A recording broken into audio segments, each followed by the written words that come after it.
deposition of the misfolded alpha-synuclein proteins in the brain is a molecular hallmark of the Parkinson's disease. It is conceivable that the identification of biomarkers in readily accessible specimens will be highly significant for the early diagnosis and also for the clinical trial. And so our current study is to further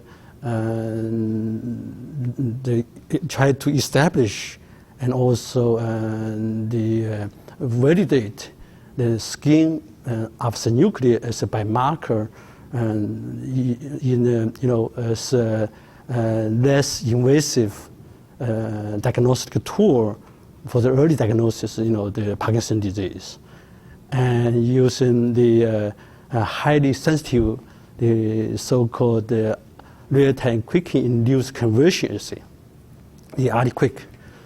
Yes, the RT-QuIC assay is very similar to the PCR.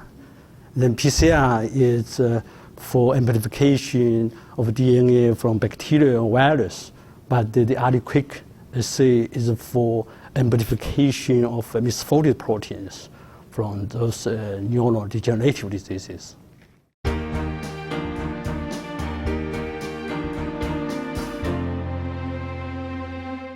I have been working on the prions and prion diseases for more than 20 years. And the prion disease, including the Creutzfeldt-Jakob disease, are a group of transmissible neurodegenerative diseases.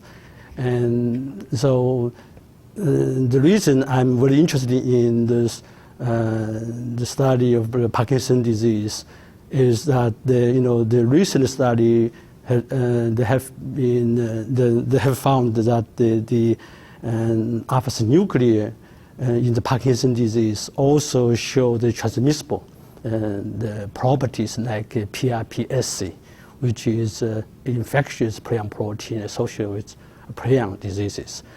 And so I think, and also we found the alpha-synuclein also show those prion-like seeding activity in the skin samples of the PD patients, so which is very, very interesting.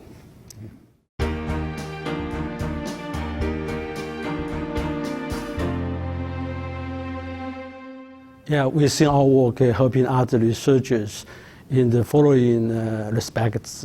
The number one, we think our work can help assess the therapeutic efficacy in the clinical trial of the Parkinson's disease. The number two, we think our study can help develop alternative diagnostic tools for the Parkinson's disease. Use our the skin-based RT-QuIC as the reference or controls.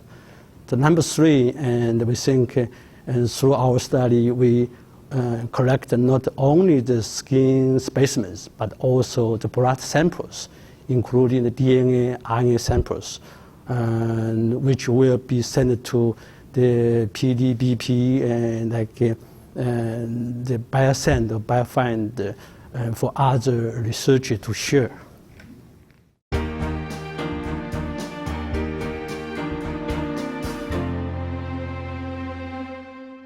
Yeah, we think our work ultimately will set up less invasive diagnostic tools for the Parkinson's disease.